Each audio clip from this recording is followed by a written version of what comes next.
ሰዎችን ማሳል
ደኛ በዓለም ዘር ምንለው የለም በዓለም ግን አንድ ሰው ትልቅ መሆን ይችላል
1 ቢሊዮን ብር ያለው የለም። በቃ 1 ሚሊዮን ብር ሲይዝ ዱንያ ሙሉ የተቆጣጠረ የሚመስለው ሰው አለ።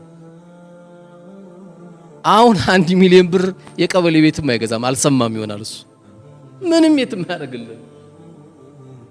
ትንሽ ብር ይዘን የድሃ ፊት ጠላን ብለን እንላለን።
አላህ ወዶት ነው ከሞተው ከተባለ ይሄ ልጅ መች ሞተ? ወላሂ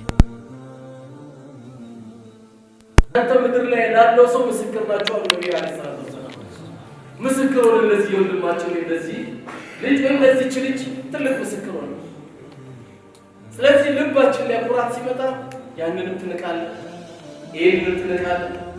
የተለያዩ የሰዎች ጉዳይ ነግረዋል አረገደል ይቆትላለህ። ይሄ ኩራት ነው። የዚህ አይነት ቋንቋ ከሙስሊም ከሙእሚን አይጠበቅም። በአላህና በመጨረሻ ቀን ያመነ ጥሩ ንግግር ይናገር ወይም ዝም ይበል። ጉዳይ ሲነገር ትጨነቃለህ፣ ግባበት ስትባል ነፍስያ ይመጣብሃል። የተለያየ ጉዳይ ለአላህ Subhanahu Wa Ta'ala ሲሾመን በማንኛውም ጉዳይ ሲሾመን ጉዳዩ ላይ የምትጨነቀው ለምንድነው? ለጉዳዩ ሳይሆን ለነፍስ ይሆናል። እንዴት ደፈሩኝ ይላል። አንዳንድ አባቶችም አሉ ልጃቸውን መጥቶ አንድ ሰው ሲጠይቃቸው እንዴ ግን እሱ ልጅኛ ቤት እንዴት ደፈረ ይላል። በበር ነው የመጣው፣ በመስኮች መጣ ይልጅ። በበር የመጣ ሰው ግንባሩን ስመህ ነው እንጂ መቀበል ያለብህ። ልጅን የጠየቀ ሰው እኮ ትልቅ ሰው ነው፣ አክብሮካል፣ አላህን ፈርቷል። ሰው ዛሬ እንኳን ወንድን ለሴት ሴትን ለወንድ ይቀርና ወንድ ለወንድ እንጋባ እኮ ብሎ እየጠየቀ ነው አይደል እንዴ? እንደገና ወደ እንስሳት መለወጥ አለብን ብሎ እንስሳቶች ራሱ እኮ ክልክል የሚያደርጉት ነው። እንስሳቶች ወንድ የሆነ እንስሳ ወደ ሴት እንስሳ እንጂ ወንድ የሆነ እንስሳ ወደ ወንድ እንስሳ እንትን አይልም አይቀርብም። ከእንስሳት በታች እንሁን ብሎ ይሄን እየጠየቁ ነው። እንዴት እነዛ ቤተሰቦች እነዛ ዘሮች የኛም ቤተሰብ እንዴት ደፈሩን የሚላል ዛሬ ወላሂ በስልክ የተነገረኛለ ዛሬ እንዴት እሱ ልጅ ደፈረን ለምንድን ያሉሽ ስላት አንደኛ 15000 ብር ብቻ ነው ደሞዙ ብሎ አባቴ ያነሱብኝ አለች። ሁለተኛ እንዴት እኛም ቤት እሱ እንዴት ደፈረ? እቺ ልጅ እኮ የጎመን ዘር ያክል ኢማን ልቧ ላይ ስላለ እንጂ እኮ አርግዛ መግባት አቅቷት እኮ አይደለም። በርቺ አብሽሪ እኔ ጨርስልሻለሁ ጉዳይሽን ነው መባል ያለበት። በዚህ የተነሳ ልጆቻቸውን እድሜ የሚያረዝሙ አባቶችም ካለን በየትኛውም አጋጣሚ ይህን ፕሮግራም እንከታተል ካለን አንተ ቤት አንኳክታ የመጣች ባባ አንድ ልጅ ሊያገባኝ ሽማግሌ ልላክ እያለ ነው ቀድሜ ልንገር ካለች እንዴት የኛን ቤት ደፈራት በል። መሰረታችን ደግሞ አንርሳ። በአብዛኞቻችን በአንድ ክፍል ቤት ውስጥ ነው ያደግነው አይደል? 9 ሆነን ነው ያደግነው። እግራችን ውጪ አድሮን አይደል ያደግነው? አንድ ብርድ ልብስ ለ9 ለ7 አይደል እንዲያደግነው። ይሄ ሲጎትት ያ ሲጎትት በጫማ ጥፊ እየመታው በቦክስ እየመታው እየወሰድክ በእንዲህ አይደል እንዲያደግነው። እኛም ቤተሰብ ዛሬ 00 መኪና ስለያዝክ ነው እንዴ ነገ ይቀበላል አላህ ከፈለገ። ሁሉም በሱ እጅ ነው። ኒስትሮ ለምን አይመጣም? አክብሮ ካለ አንተ ትልቅ ሰው ነው ትንሽ ልጅ አይደለም። የኛ ዘር ሚል ካለ ነብዩ አለይሂ ሰላቱ ወሰለም የቁረይሽ ዘር ናቸው። በጣም የሚወዷት ልጃቸው ፋጢማ ናት። ለሷ ያስጠነቅቋት ምንድነው? ያ ፋጢመቱ ቢንቱ ሙሐመድ ሰሊኒ ማ ኡጢኪ ላ ኡግኒ አንኪ ሚን አላህ ሸይአ። አንቺ ሎግ ማረግ ያደረስኩሽ ልጄ ሆይ የፈለግሽውን ነገር ጠይቀኝ እሰጥሻለሁ፣ አላህ ዘንድ ግን ምንም አላደርግልሽም ማለት። አላህ ዘንድ ምንም አላደርግልሽም፣ የፈለግሽው ነገር እንዳባት ጠይቀኝ አደርግልሻለሁ አለ። የቁረይሽ ዘር ናት እኮ ፋጢማ። ለምን አልተንቀባረረችም? አላደረገች። ዛሬ የኢማም ልጅ ከሆነ የሸኽ ልጅ ከሆነ የኛ ዘር የሚላል አይደል? አንዳንዴ የኛ ዘር እኮ የወልዮች ዘር ነው ይላል። የኛ የሸይጣን ዘር ነው እንዴ?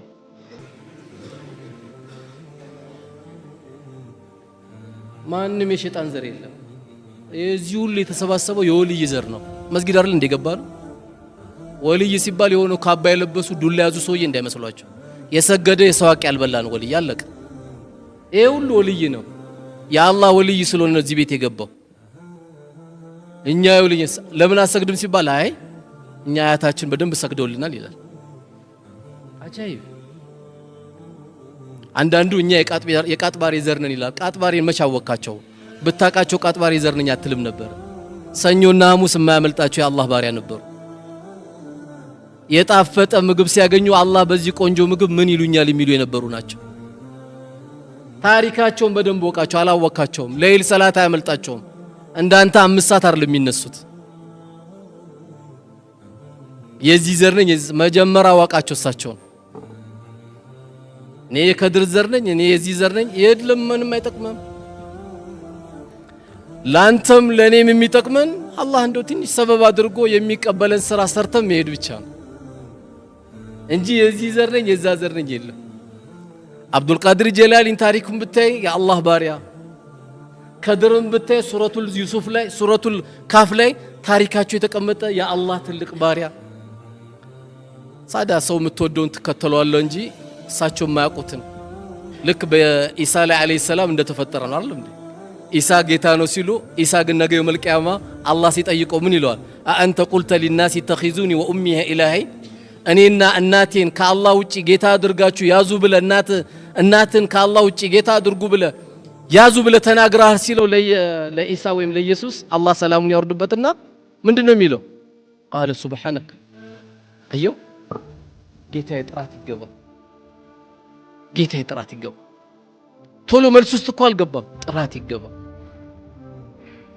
ኢን ኩንቱ ቁልቱ ፈቀድ አሊምት፣ ብዬ ከሆነ አንተ ታውቃለህ። ተዕለሙ ማ ፊ ነፍሲ ወላ አዕለሙ ማ ፊ ነፍሲክ። አንተ ውስጥ ያለውን ያላቅም እኔ ውስጥ ያለው ግን አንተ ታውቃለህ። ባይሆን እኔ ያልኩት አላህን ተገዙ መልእክተኛውን ተከተሉ ከማለት ውጪ ሌላ አላልኩም ይላል።